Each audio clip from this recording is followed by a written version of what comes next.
Olá, crianças!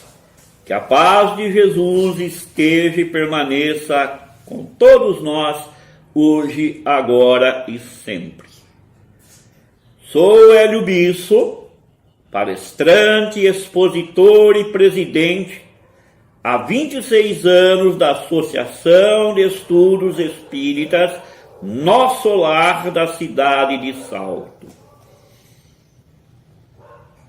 Entre no YouTube, no canal Servir Ponto de Luz.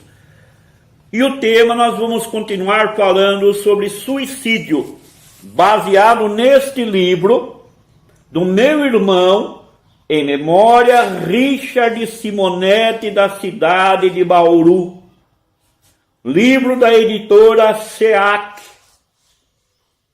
Eu gostaria que, se você encontrar esse livro e estiver pensando em suicídio, medite nas informações, orientações, advertências deixadas por esse nosso irmão. Suicídio. Tudo o que você precisa saber. No começo, nós vamos falar dos efeitos que acontecem na vida após morte de um suicida. Consequências imediatas. Perguntas que muitas pessoas gostariam de fazer. Qual seria a primeira consequência do suicídio para o suicida? Diz lá, a primeira constatação, a primeira surpresa, o primeiro choque é que o suicida não alcançou o seu intento. Porque ele achava que morrendo tudo acabaria. Dificuldades, angústia, tédios, tudo estaria acabado, superado, mas não é assim. A primeira surpresa será dele constatar que não morreu, simplesmente ele transferiu as dificuldades afligentes do encarnado, que serão aumentados na nova faixa de desencarnado. Ele não foi deletado da vida. Ele não morreu. Tudo continua como era, com o agravamento da sua atitude impensada. O suicida vai continuar a existir, a sentir, a sofrer em outra dimensão, experimentando tormentos 1000 vezes acentuados, centuplicados, multiplicados muitas vezes por 10. É uma situação traumática e apavorante. Numa das nossas reuniões de segunda-feira, que é de ajuda fraterna ou desobsessão, determinado irmão que havia se suicidado recentemente, deixou para nós uma história mais ou menos assim. Quando eu cheguei na espiritualidade, para o lugar que eu fui atraído pelo meu gesto impensado, tudo era escuridão. Muitos gritos, muito choro, muitas reclamações, muitas imprecações. Não enxergavam palma diante do nariz. Assustado, apavorado, Percebendo que eu não tinha morrido, eu gritei: por acaso alguém não tem uma luz aqui? Depois de alguns instantes, algumas vozes me perguntaram: você não trouxe luz, filho? Eu disse não. E um coro de vozes gritou: vamos continuar lascados então. Foi aí que eu chorei, gritei, implorei ajuda e não recebi resposta alguma. Richard Simonetti diz aqui: se os sofrimentos de um suicida são de ordem morais,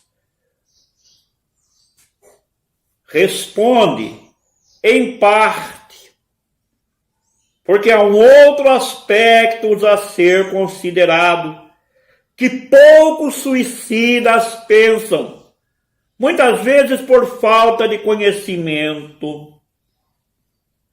Os estragos que são feitos no perispírito, isto é, no corpo espiritual. O apóstolo Paulo o denominava como corpo celeste, um corpo feito de matéria também, mas quintessenciada, numa outra faixa de vibração, como define Allan Kardec em suas obras. O perispírito é o veículo de manifestação do espírito no plano em que atua. É o intermediário entre ele e o corpo físico na reencarnação. Somos então espírito, perispírito e corpo físico. Quantas religiões não admitem o perispírito? Acham que somos simplesmente alma e corpo. Mas a ciência vem trabalhando o perispírito. A ciência o descobriu. E a espiritualidade nos informa que 99 das nossas dificuldades, das nossas dores, das nossas deficiências, das nossas doenças estão no perispírito. São efeitos de um espírito doente que retransmite para o perispírito que joga para o corpo físico. Quando um médium vidente afirma que está vendo determinado espírito, é pelo corpo espiritual que o identifica? E os grandes avatares responderam: exatamente, meu irmão. O espírito não tem morfologia definida, como acontece com a matéria. O espírito não possui sexo. O sexo determinante de um corpo físico que o espírito irá habitar é matéria. Matéria que ele necessita para o seu crescimento, para o seu brilhamento, seja homem ou seja mulher.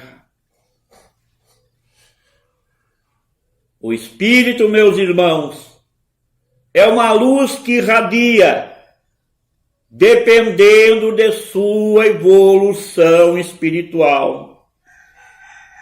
Diríamos que um vidente, quando ele vê um determinado espírito, Não é o espírito que ele está observando, mas seu perispírito, que é o molde físico que esse espírito está usando. O que é que acontece com o nosso perispírito para as pessoas que se suicidam? Dependendo de como você se suicidou, a recomposição desse perispírito muitas vezes demorará 1, 2, 3, várias e várias reencarnações até que o molde seja recuperado.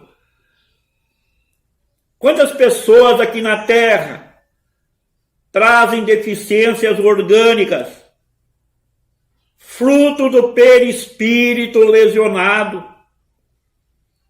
Pessoas que muitas vezes renascem sem os braços, sem as pernas, cego, surdo, mudo. Tudo isso são lesões perispirituais. Sendo o perispírito, então, um corpo sutil que interage com os nossos pensamentos e ações. Após o suicídio, ele é afetado de uma forma dramática. Exemplos: se alguém me der um tiro e eu vier a desencarnar, poderei eu sofrer algum trauma, mas sem danos perispirituais graves. Porém, se eu for o autor do disparo, buscando a morte, o perispírito será afetado. Retornarei ao mundo espiritual com um ferimento compatível com a área atingida no corpo físico. É muito comum, então, meus irmãos, um bom vidente observar suicida com graves lesões no corpo espiritual, isto é, no perispírito, produzidas por instrumentos cortantes, revólver ou um outro meio duro, violento, que ele usou para tirar a vida física. Muitas pessoas me perguntam: qualquer tipo de suicídio sempre afetará uma área correspondente no perispírito? E os grandes avatares respondem dizendo sim, com tormentos que se estenderão por um longo tempo. Dizem os suicidas que eles se sentem como se aquele momento terrível do ato impensado, do autoaniquilamento, houvesse sido registrado por uma câmara em sua intimidade, a reproduzir sempre a mesma cena trágica. Imaginemos então alguém a esfaquear-se. A diferença, portanto, meus irmãos, é que enquanto encarnado, essa autoagressão termina com a morte, enquanto que na vida espiritual ela se reproduz insistentemente em sua mente, sem que o suicida se aniquile. A morte não existe. O que diríamos para a pessoa que dá um tiro na cabeça? Ele sentirá repercutir indefinidamente o som do tiro, o impacto do projétil furando a caixa craniana, dilacerando o seu cérebro. É um tormento indescritível. Segundo o testemunho dos suicidas, A maioria que se encontra no Vale dos Suicidas. Lembra aquela fantasia teológica das chamas do inferno, que queimam sem consumir? Elas são reais para aqueles que, infelizmente, atentaram contra a vida, tirando-a. Portanto, meus irmãos, meus amigos, não pensem em suicídio. Você não morrerá. Falando então em chamas, se a pessoa se matou pelo fogo, desintegrando o seu corpo físico, o que lhe acontecerá, por exemplo? Os grandes avatares dizem: vai sentir-se como alguém que sofreu queimaduras generalizadas. Vai experimentar dores acerbas e insuportável inquietação. É uma situação desesperadora, infinitamente pior do que aquela da qual impensadamente pretendeu fugir. E aí nós perguntamos: podemos situar desajustes espirituais como castigos divinos? Deus, nosso Pai, meus irmãos, não castiga ninguém. Quando Ele criou a lei das reencarnações, é a santa oportunidade do recomeço, da reconstrução, da modificação dos nossos pensamentos, palavras e atitudes, até acertarmos. Imaginemos então um filho que, não obstante advertido pelo pai e pela mãe, aquele filho rebelde que não toma os devidos cuidados, ao usar uma faca afiada, e se fere, seccionando um nervo. As dores, os transtornos que vai sentir não serão de iniciativa paterna para castigar o não. Ele apenas vai colher resultados de sua imprudência. É o que acontece com o suicida. Seus tormentos relacionam-se com os desajustes que provocou em si mesmo.